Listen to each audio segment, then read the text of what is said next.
And good afternoon, and welcome to the Digital Transformation Happy Hour. For those of you that are not familiar with the show, my name is Scott Dahl. I'm a professor of revenue management and digital marketing at Les Roches Global Hospitality in Crans-Montana, Switzerland. And the Digital Transformation Happy Hour is all about bringing some of the more interesting and kind of progressive parts of the hotel industry and connecting it to students, connecting it to the community. And so consistent with that today, I'm super excited about the show we have. It's all about innovation and hospitality. We've got two very special guests. And so before I take up any more of their time, let me bring out the first one. Our first guest, gentleman, is also a professor at Les Roches. He's a member of our faculty, and he is involved in an initiative that now students are starting to talk about a little bit. So let me bring Pablo Garcia out. And Pablo, I'm just going to put you on the spot. There's a rumor something's going on at school that has to do with innovation. So tell us what's up. So thank you for being here, for having me to be in this show, Scott. Yeah, we are opening in October this year Les Roches Innovation Hub, which is an amazing initiative from Les Roches with the support of many organizations. Basically, it's an open space for any company, any student, any institution, any type of person who would like to co-create a new solution. We're going to support them. So we are very excited after these months of preparation and working to open this space in the Roche Crans-Montana. We have already a lot of amazing projects. Fantastic. So I've actually seen some artist renderings and some stuff like that. I mean, it's time for you to break out some of that cool stuff. Share it with us.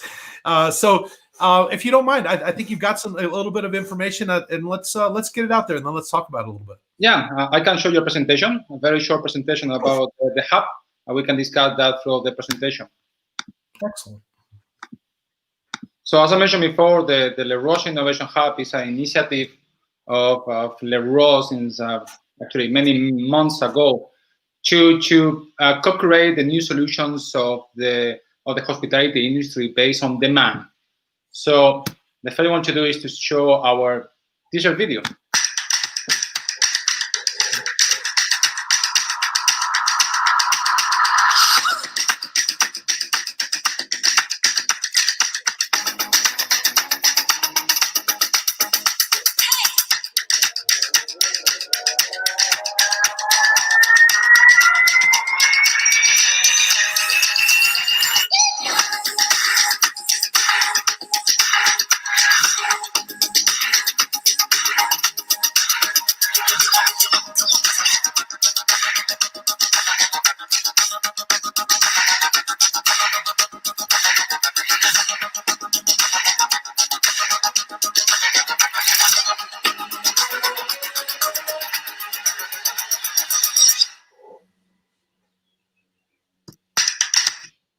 So exciting about that. What is the concept of the Les Roches Innovation Hub? As I mentioned before, open space, so any company, any person, any institution.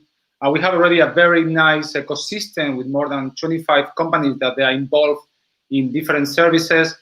They can come to Les Roches, and we can create the synergies and put in place all the requirements, which are business and technical and academia, to be able to create the solutions that will be used in the future in the hospitality industry in many sectors. So in this equation, we bring our students and our professors at Les Roches, because we have amazing professors at Les Roches with a lot of experience. We're going to bring tech experts, so companies with expertise in different technical verticals, like I mentioned before in the video, artificial intelligence or face recognition or robotics, so on 6 different tech verticals. We're going to bring also business experts, as we are producing these solutions for different kind of businesses. And also we're going to create an incubation center where we're going to pre-incubate and incubate new startups. And we're going to help them that they're able to reach the market and they're able to succeed, and everything with the logo of Les Roches. And also with the partnership of ACCM, which is the Association of Crans-Montana, who are hand-to-hand with us with the same vision of the future of making Crans-Montana and a place to be for innovation.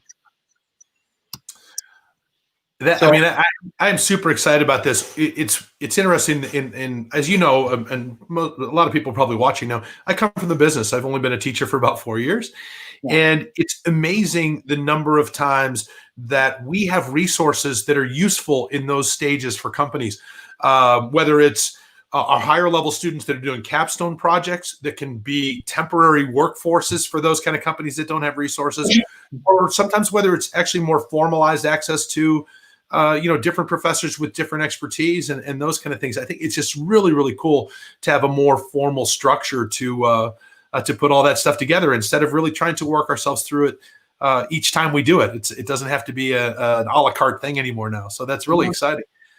So tell me about the verticals.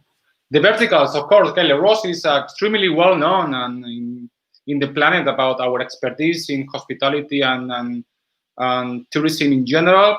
We have expertise also in technology with few professors with experience on that, but we need to have the best. So we decided to have partnership with the leading companies in different tech verticals. So every single solution that requires an expertise in this technology, we have already the best mentors to be able to guide them to development. So we are divided in 6 different verticals: artificial intelligence, including face recognition. I think that the crisis with the COVID-19 that we are having these days is a great example to understand that face recognition, artificial intelligence that is already everywhere can be big use, for the hospitality industry. Of course, everything related to web and app, e-commerce. Even, these days, the increase of selling online being increased even more than the past 4 years. A lot of related to virtual reality, augmented reality, and mixed reality. This is a technology that is not the future, and it can bring a lot of advantages of application in the hotel, restaurant industry, transportation industry, robotics, which are very specific robotics because we are talking about robotics which are collaborative with employees. So they're able to learn and how interacting with the employees in companies. So there's 1,000 of possibilities of applying robotic. Everything related to Internet of Things and the application of 5G worldwide. So not only just cars able to drive itself, but talking about every single device or equipment that we have in companies and how they can interconnect and they can learn by themselves and they can make the service and it's much easier. And of course, blockchain. Blockchain is this technology that is the future and they have a lot of application. So for this, we have 6 companies which are really expert and they are willing to help any company to produce.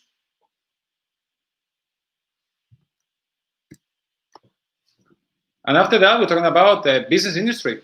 So technology itself doesn't work. The good is the application of technology to businesses. So we are having these companies from technology. We are creating solutions for this kind of business industry. So one of them, of course, being Les Roches, is hotel and lodging. I think that there is a lot of potential applications of new solutions in hotels and lodging.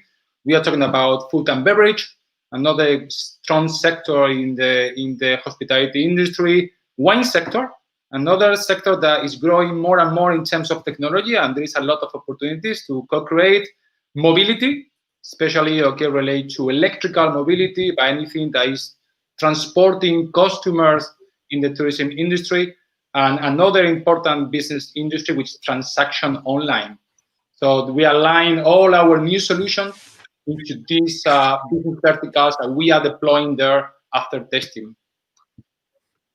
So this is a little bit of a resume of the future, plus, of course, incubation. This is the key of Les Roches. We're going to incubate a lot of startups. I mean, we've it's very interesting. Several of things that that you spoke to, we've actually addressed in different episodes of this show, and one of them we had a number of alumni on. Really, that were it was amazing the DNA that Les Roches has already in the tech part of the industry, in the digital part of the industry. And so we had some fantastic alumni that have started companies just really 2 or 3 years after graduating that are now creating space in things like data analytics for hotels, distribution for hotels, the incorporation of artificial intelligence to personalize the booking experience. I mean, we've really got some of this stuff already. So there must be something in the water up here. Maybe it's the altitude. I'm not sure, but we seem to be ever so slightly better equipped for that. And I'm really excited about it. First of all, personally, I come from the e-commerce and electronic distribution side. This is perfect for me. I'm excited. But I also think that this is one of the reasons for this show that, hotel schools have traditionally done a very good job preparing people to be a Four Seasons general manager. But if your aspiration was to be a market manager for Expedia, or to someday run your own digital marketing agency, or to have some sort of a startup in hospitality, it's almost like you had to take those traditional hospitality skills and morph them a little bit into this space. And this gives us an opportunity really to not only meet those companies' needs in incubation and things like that, but quite frankly, to meet those students' needs, which is, as a teacher, it's just super exciting for me to be able to create those real world contacts with information and situations and problems. I mean, I love giving a student a real problem that doesn't have an immediate solution, because they don't like that. How do you grade that? Well, I'm going to grade it by watching what you do, not what you create. And they go, oh, it's very, very threatening. And yet that's what they do for 40 years after they get done with us. So I think these opportunities that this is going to create are just, I mean, I'm so excited about it in terms of the connections that it creates for us. I mentioned to you the rumor. I've had a couple of students already approach me and say, hey, I heard we're putting a hub in. I have 2 students getting ready to graduate that it looks like they're going to continue on into the master's degree that I'm responsible for, which is hospitality strategy and digital transformation. And one of the main things is they already have an idea that they're incubating, if you will, on their own. And the capstone project for the master's degree is conducive to that. If you want to bring your own project to the capstone project, you can. And the hub is very attractive to them. So for students with those needs, they've kind of had to put that together on their own up until now, and we're able to offer that. So I'm, as an educator, super excited. I think it's a really cool initiative in terms of what we can offer our students and how we position ourselves as a school. So congrats. So who are some of the partners? Let me ask you first, before I say that. Tell me about Crans-Montana's involvement, because that's really cool. I think that's very interesting. That was amazing. We had our first conversation this year in January, and it was clearly stated, okay, internally for both of us, that it's the same DNA, and we have the same vision, and we need to work together to be able to bring that vision real. So it was a fantastic conversation for this month until in June, we already signed, okay, this agreement to be collaborating the next years to be able to bring innovation into Crans-Montana. So it fits very well, definitely, in terms of Crans-Montana, what they positioning themselves, because Crans-Montana is well known in terms of tourism, in terms of skiing, golf, luxury. But it's true that there is another sector, it's a lifestyle. So why is it not possible to have a company in technology innovation who's able to operate at 1,600 meters of altitude, being in a very good lifestyle for the people who are working in the company, and be very successful? So the idea is just amazing for any CEO who would like to share a good business life and a good family life. And also they have the support of Les Roches with all our ecosystem, with our services, and it's been fantastic. I'm so happy about this collaboration, this partnership. It's so funny you say that. People ask me, Valais is a beautiful place to live. Switzerland's beautiful, but within Switzerland, I was in Lausanne before. Now I'm here, and woo, it's nice. But people ask me about it. I said, well, it's fabulous if you can find a way to make a living. That's the one thing, right? Because it's a lot of agriculture, because it's so beautiful and everything. And so this, you're absolutely right. I think this creates an opportunity where, the last 3 or 4 months have proven to us that most things are portable. And so, if you can take all the stuff that's important to you and you can surround yourself really in an inspirational environment, quite frankly, it's really the best of both worlds. I mean, that's with T2 service and that sort of thing. Yeah. So you've got the best internet on the planet. I think that's a really cool combination. There's no doubt about that. Imagine it from the perspective of being able to attract top talent. Exactly. They already attract Crans-Montana, a serial of companies that they are already operating in Crans-Montana. So something that I think was impossible to imagine 5 years ago. It's happening more and more, and getting attraction not just for the tourism, also for the innovation. So it's a really win-win situation, and I'm super happy to have this contribution to Crans-Montana. I mean, imagine the recruiting pitch, right, Pablo? So I'm thinking about going to work here. What's better about your company? Well, it's pretty much the same as any other startup, except we give you a lift ticket for all the mountains in Switzerland. Okay. I mean, I work until 2 o'clock, and I go to ski in the late afternoon. So it's difficult to find out this type of ecosystem anywhere in the world. Yeah. Yeah, grab your skis. Let's go do your performance appraisal. That was a cool sentence, right? Fantastic. So just real quick, I don't want to take much time away from our other guests. We've got a super exciting second guest who we're both really looking forward to speaking with. But tell me a little bit about now the companies. You mentioned kind of the verticals, right? But there are some companies at this point that have already expressed interest. So who are some of the players? We can disclose yet, okay? Who are? Oh, okay, right. Never mind. Sorry. Yeah, we have signed the contract these days. But I have to say that in terms of company, we find out one of the main things that we started on the project at the beginning was it cannot be just global. So it cannot be just international. It has to be also local. Mm-hmm. So we start to approach all kind of companies from 5 kilometers, 10 kilometers, 100 kilometers, 1,000 kilometers, 10,000 kilometers.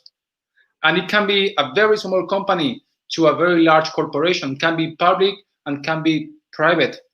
And the magic of this ecosystem is that if you have someone able to make them understand each other of the communication, you can create so many things, because the big ones will help the small ones and the small one will help the big ones. So you create really the speed of production of solutions that can be deployed locally, but also globally. So we have these days something about 25 companies which are already in ecosystem, and we are finalizing our partnership and collaboration, and we'll go much more. So the hub produced such an echo globally that sometimes I receive email from companies that they may read a comment of my LinkedIn, and they want immediately to contact and to see how to collaborate. So I think the brand is strong as a Les Roches. It's brand for hospitality. Adding this component of helping the industry to create solutions is just the maximum. And if we can talk about that, every project will be linked to academia, so students will be learning the future. I think it's a top project. I'm so glad to be there. Amazing. Yeah, I mean, I was already working on democratizing revenue management and revenue optimization for small independent hotels. Yeah. And this kind of transitions into what we're about to talk about with our next guest as well. And that was really as a result of some vendors that are targeted towards that, needing to find the ability to collaborate. So you can almost create like a best practice technology stack, but you also have to help the hotelier understand the reason for it, right? So kind of been working on this thing for a while. And then this partnership came along, and it's just an absolutely natural combination with the hotel community in Cron and their desire to really kind of digitalize that smaller business. And we're going to talk about something in a second, so I don't want to get too far ahead of it, but that's super consistent with some of the stuff that's coming up with our next discussion as well. So the synergy on all of this is super exciting. And I think there's a lot of people, as I mentioned, people are starting to talk about it that didn't really know about it. So I think that's a good sign that something that we're on the right track, right? So that's very cool. Any other final words about the hub before we shift gears and bring on our next guest? No, yes, okay.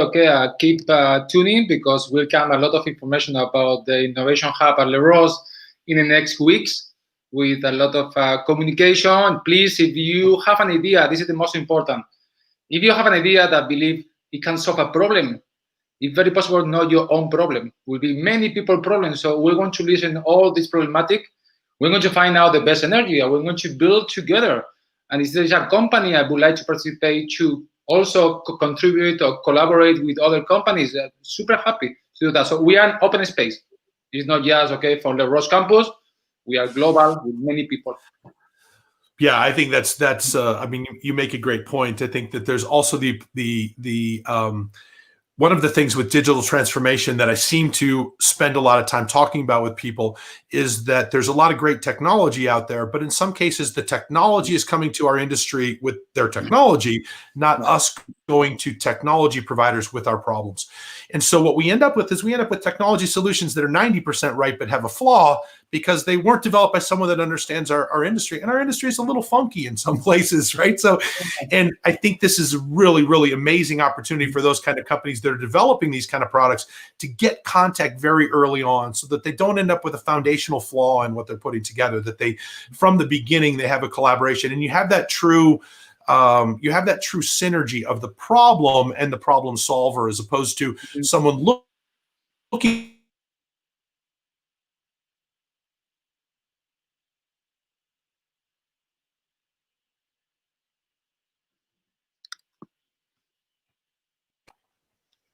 I thought I was frozen. Okay, that was strange. Okay, so Pablo, thank you. Stick around because you're definitely going to want to be involved in this next conversation.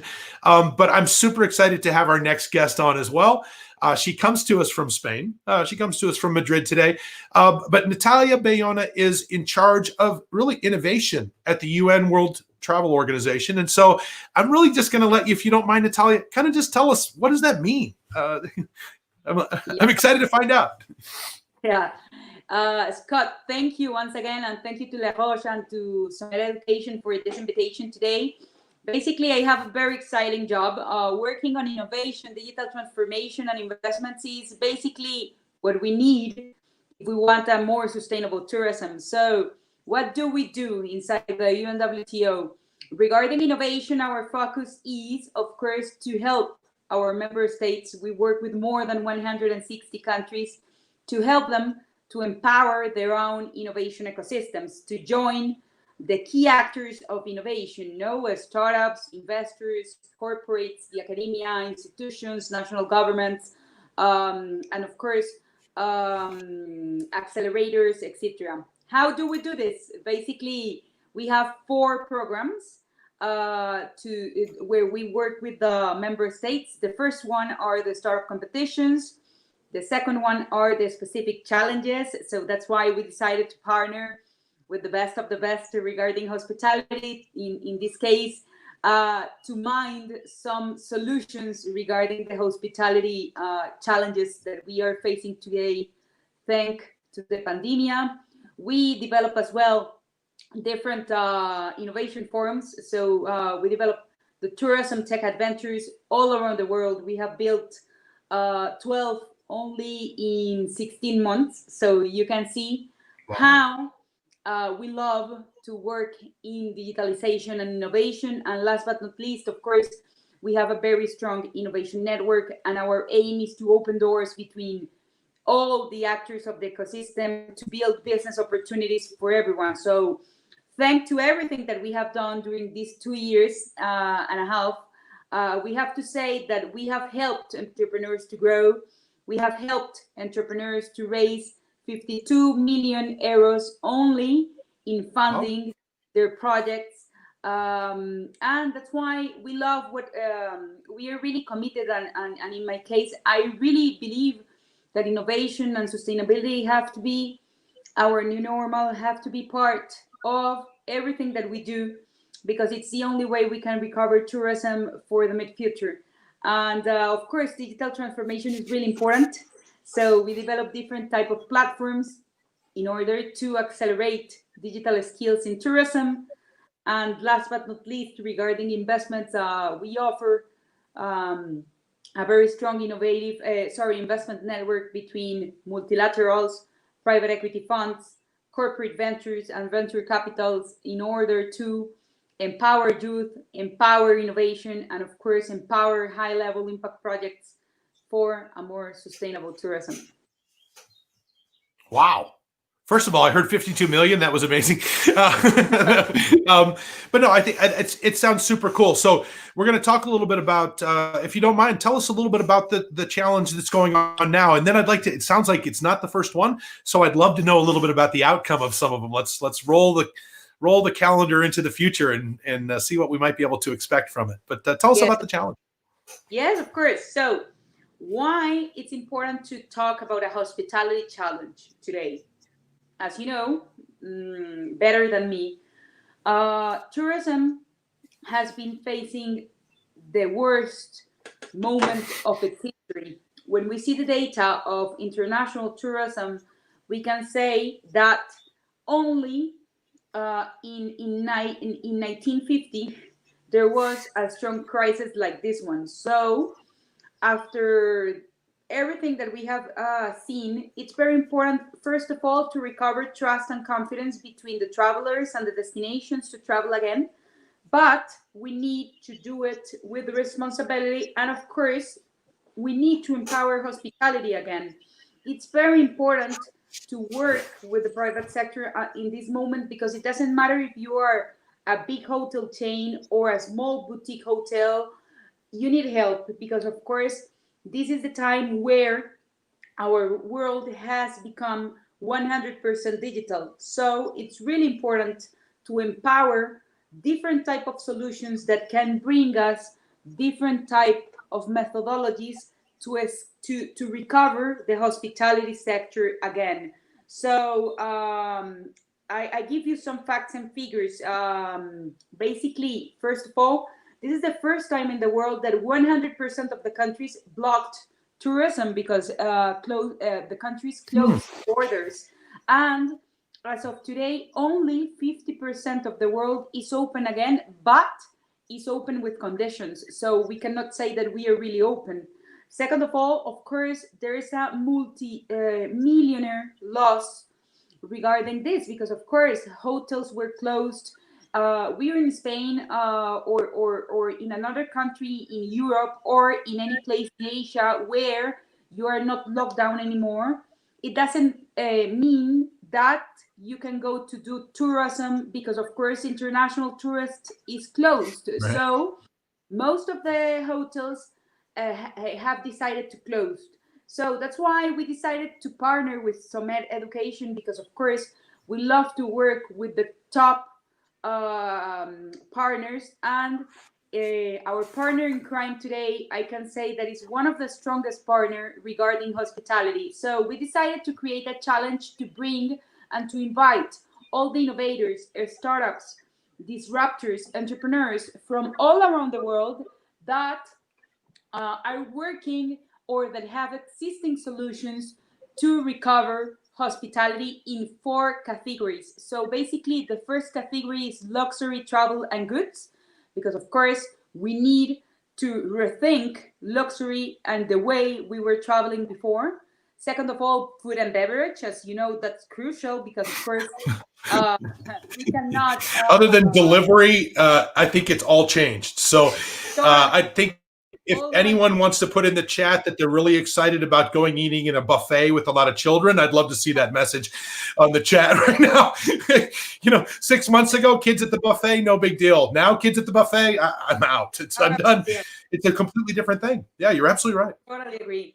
The third category is hotels and everything regarding hotel-related operations. Why? Because of course, if it doesn't matter if the hotel is open, but if the value chain is closed, you have to deliver in a very different way. So maybe e-commerce may be a solution, or using sustainable materials, not even plastic, for everything that we do. What will be the welcome kit that you will expect if you go to a hotel? What will you expect to recover trust and confidence if you're a traveler when you are checking in? For example, solutions that are 100% digital to do online check-ins to avoid queues. Those type of solutions are the ones that we need as soon as possible. And of course, the last but not least, because I love this one, is the smart real estate, to talk about the future, So how we can build new hotels that are focused on sustainability, on smart energy, smart solutions, where wearables, Internet of Things, technology can be driven inside a building. So the hotel is not only a building, it's like a mini city or a city itself. So how we can rethink the way and the tourism model that we would like to bring after all these learnings that COVID-19 gave to us, of course, in purpose. Yeah, I mean, it's interesting for me when I saw the list of things, I got really excited. I'm not a food person. I didn't get excited about that one, to be honest with you, but it actually does. You mentioned something that's really fascinating, and that is that I think that we have to be very aware of sustainability, right? Because I think there's a horrible potential trap for us to fall back into everything plastic, everything disposable, everything, because it's got that clean, right? It's not been touched before. So I think it'll be very interesting to see how do we find a balance that doesn't just completely go back to 40 years ago in terms of our consideration of the environment, and yet has that level of concern. I mean, I will tell you, 6 months ago was still more comfortable with the disposable cup, even in a luxury hotel, than I was with the glass with a lid on it, because I was always very confident that the disposable cup was very clean. So how do we evolve in a way that takes both of those things into consideration, when I personally think the initial tendency is going to be for one to eat the other in one direction? So it's clearly innovation, right? When you start to balance things that haven't had to be balanced before. So it's really fantastic. Let me just speak to Carolina for a second. If you don't mind, let's drag Pablo back out here, because I'm sure he'd love to be involved in the discussion. But so Natalia, I mean, I'm really excited about the categories, but tell us about some of these that you've done in the past, and what kind of fruit have they borne? Yeah, of course. So we have done a lot of things in the past, but as I already said, this is the first one that is focused on hospitality. And second of all, is the first one that I think this is really powerful. What I will say. First of all, is the first time the academia is bringing 30 full scholarships for the top innovators, because during this time, scaling up education is crucial, and to have added value jobs through new skills or through stunning professionals is crucial. So to bring innovation and then to take the winners straight ahead to a fast track to one of the top universities in the world, or the institutions in the world focused on hospitality, and then to have the opportunity to gain seed investments, because they would have seed investments to develop the project. This is spectacular, because you have everything in one package. You have the ideas, you have the talent, you have the academia, you have the institutions, you have the countries, you have the UN system here, and of course, you have the money. So everything is together in order to guarantee that we are working to make this happen and to look forward for a more sustainable hospitality. So when I see the past, of course, when I started here as a director of this new venture, because to be honest, 2 years ago, there was nothing regarding innovation in the UNWTO. So, of course, we developed a lot of startup competitions. They were generalistic. So because we were interested on scaling up and to aware all the startup community about what we were seeking inside the tourism sector. Of course, we have developed, for example, we developed a startup competition with the Barca Innovation Hub, specialized on sports. That was amazing, because, of course, I understood better about how wellness, well-being, smart cities, how a stadium can be a city as well. And it's a strong tourist attraction inside the strongest cities in the world. We have done a gastronomy startup competition. So, Scott, I think you will like it, of course. Well, I don't like food and beverage, because I was in the hotel business for a long time, and you don't make very much money there, and it's really hard work, and it's a lot of nights and weekends. But I love to eat, so I don't want to keep the wrong. I have a past in F&B as a chef years ago in Incubation. So Pablo, that's spectacular. You're not anymore, right? That's the thing about it. I know a lot of people that used to work in food and beverage. It's hard work, man. But no, I love to eat, Natalia. So you're right in my wheelhouse now, for sure. Yeah, we have done a lot of challenges with Africa to rebuild the branding in Africa, with the Inter-American Development Bank regarding climate change sustainability solutions for Latin America.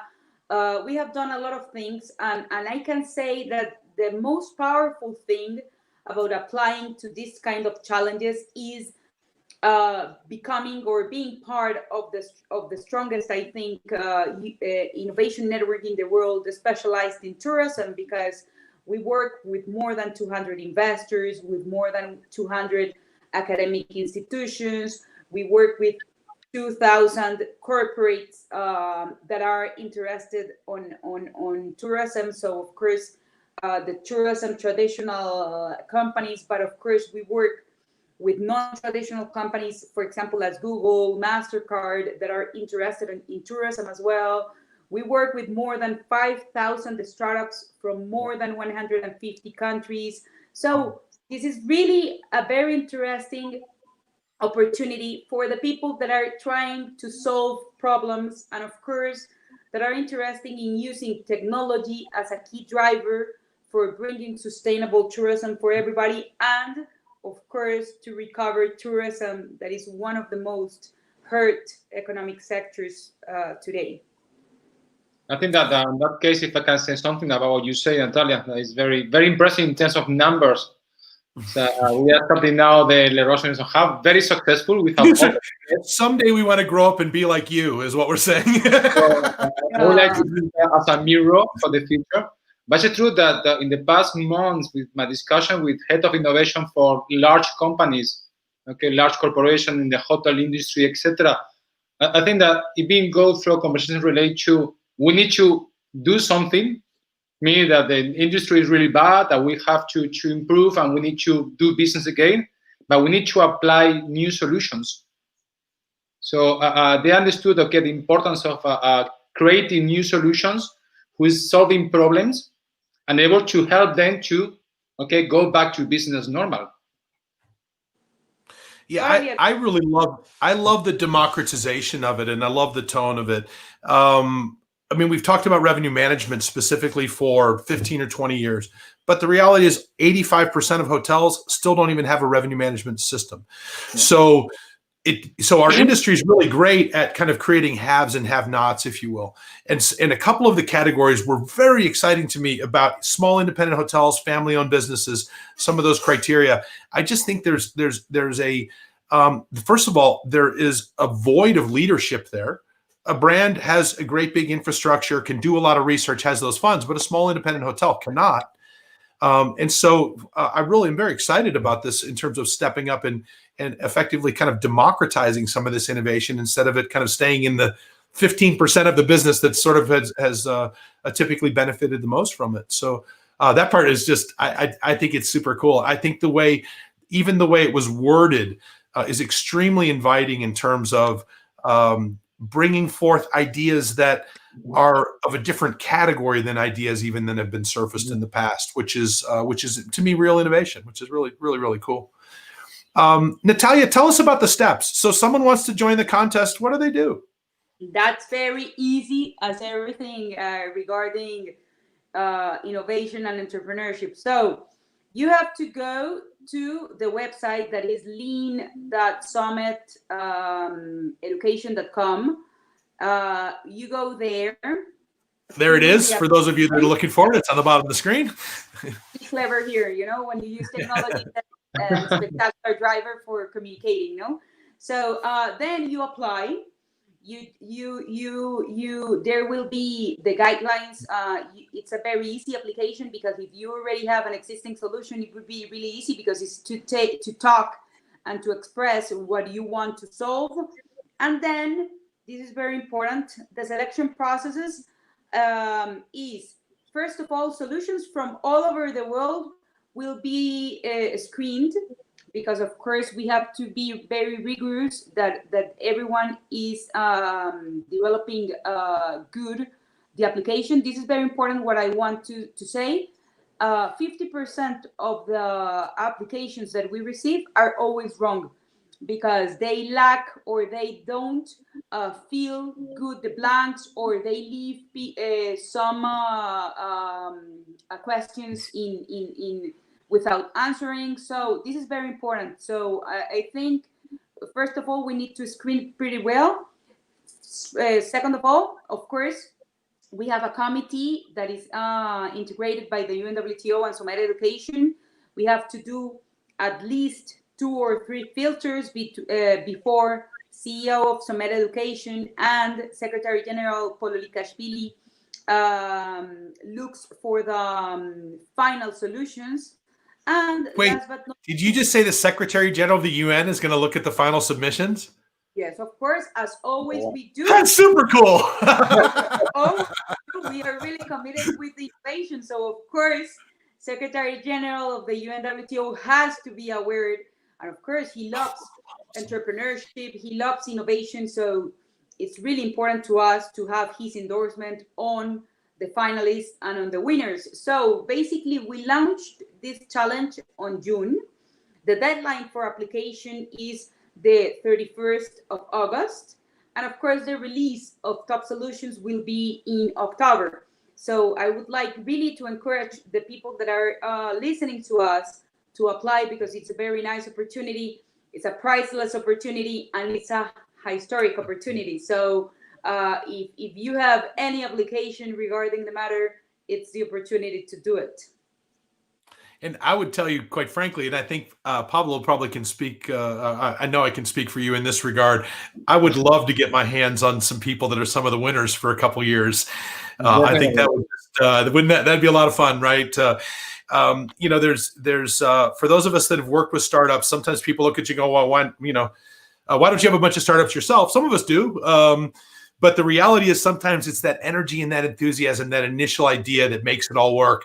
And what that person needs is a couple of old people that have made a bunch of mistakes to help them not make the same ones that we've made. And so the synergy is pretty amazing. But I will tell you, to me, I can't imagine a more exciting project as an educator to have someone who has earned a degree as a result of coming up with an innovative idea, then coming into this environment to continue to foster that idea. I just think that's super cool. I really like that. That's a great connection. So the deadline for application is August 30th. You see that on the screen. So that's great. And the application process, I actually looked at the application process. You're right. It's not super difficult. You do have to, like anything else, it's probably hard to get a driver's license if you don't put your address on the form. So I think that's probably very fair. But it's really not a very difficult, if you have that idea and you can articulate that idea, which is the beginning of being successful with it anyway, then I think you can go through the application process. Certainly no one should be deterred by it. And when you think of the value of the prizes, I mean, you're talking about $250,000 prize in some cases. So this is a really big deal. So what advice would you give? So that's how you do it, right? But you've seen some of these before, Natalia, and I'll ask you too, Pablo, because you've seen a lot of pitches as well. Yeah. What advice would you give someone? Like, how do they win? What's the secret sauce? The team. To me, the team is crucial. For an investor, the team is crucial. It doesn't matter if you have the best idea, but if you don't have the right team, or if you are not aligned with the team, you are not doing anything. So to me, the team is crucial. The passion, as you said, Scott, the energy that you taking into account to lead this project, the background that you have, that's to me, that's at least 50%. The other part, of course, is the scalability of the idea. Of course, I'm glad you brought that up. Yeah, of course. That can be adapted in different countries. Of course, to have a pilot. Of course, if you have any support or if you have won some challenges before, of course, that add value to you. But to me, the most important thing is the energy, the passion, and the people that are behind the scenes doing this new venture and scaling up this venture. You are absolutely right, Natalia. The team is the fundamental for anything that you want to do. So I always believe that the right team is able to conquer anything. And in terms of innovation, even more, because in a startup, they have a lot of passion, they have a lot of time, and they need to have a lot of skills and network to be able to grow. So the team is super important. But I think it's really interesting. Pablo, this goes back to the hub. The further you get from the enthusiasm, the more those skills can be found. Exactly. Right? It's like there's some that you just got to have a fire, right? And you've got to have an idea. And if you don't have those things, I will tell you good luck. You're probably going to end up working for someone else, which is okay. There's nothing wrong with that, right? But if you really want to start your own business, if you've got enough drive and you have enough perseverance, right? And you have enough perseverance that when you sit down with me and you ask me for expertise, I tell you 90% of your idea stinks, but the other 10% can be a viable company. If you look at that and you go, that's great advice, then you've got a chance. If you look at that and you go, no, go get some more advice. Don't just take mine. That's not what I'm saying. But you've got to be you have to be perseverant yet nimble. It's a very interesting thing in order to really be successful, right? Because most initial ideas, if you put 10 ideas on a list and 10 companies on a list, you wouldn't be able to match them all because it morphs, right? It changes when people start to get involved and you get help and you get an opportunity to reflect. And let's say you win this challenge and you can fund yourself for a year, right? You can take a year when you don't have to go to work. You can just work on this. I think that those are going to be big leaps forward, right? But if it's not in the right vessel, it probably doesn't happen, is my experience with it. And a lot of times the right vessel with the right help can be pretty crazy and still be very successful, right? And sometimes are crazy and can be very successful as a result of it. So I think I was super excited to have you guys on today together because these two things work together so well. I mean, I'm so excited about it. And the students that win and come here are just absolutely logical people for us to connect with all of the efforts that you have going on, Pablo. So it's just a really cool synergy. We have a very Do you have an example of and I'm not going to put you on the spot to say your favorite or anything like that, but do you have a fun example of one of the winners? I mean, let's make this kind of real towards the end of the whole thing. What was an idea that came out of it that actually came to fruition? Okay, I have two that maybe are really successful, and once again, it's because of the team. I remembered when we created the first global startup competition 2.5 years ago, and the team who won was a startup that is called Refunded from Israel that wanted to solve those typical traditional tax-free queues and to do everything via digital. And the good thing is that we introduced them to their investors. So Amadeus Ventures invested on them $10 million to us. So that's a very nice one. Yeah, it's very nice. Very cool. When the development is really nice. And the second one is not that far away from here. It's we did the Healing Solutions Tourism Challenge under the pandemic, like in March, I think, and only in 2 weeks we received more than 1,000 solutions from more than 100 countries. And one of the winners is the one that is developing a tracking app to empower safety travels. So to me, that's enormous and has an enormous added value.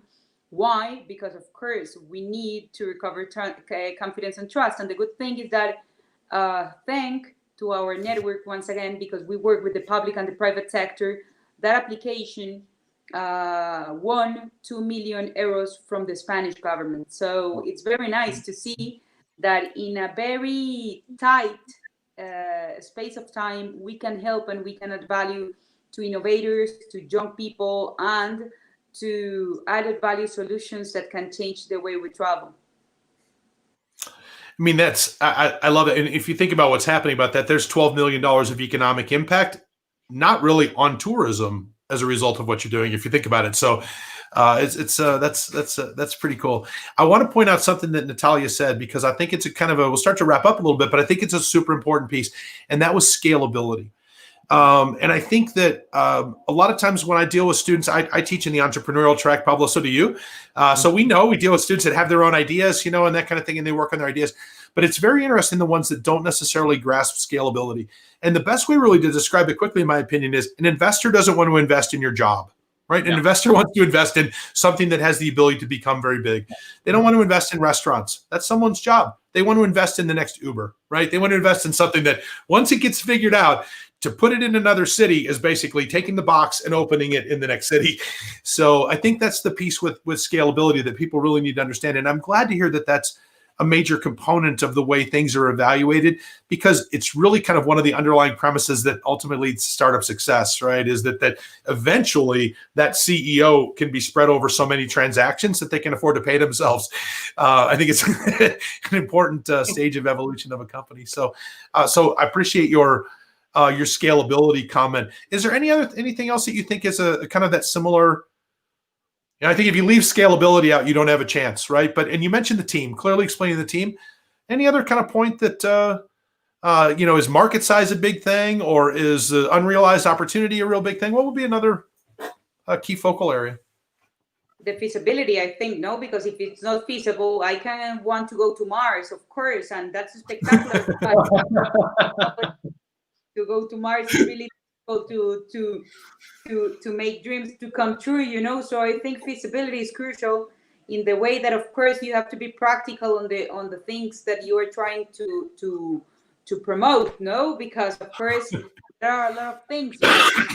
Tesla, it's really difficult to talk about going to the space. So those kind of solutions.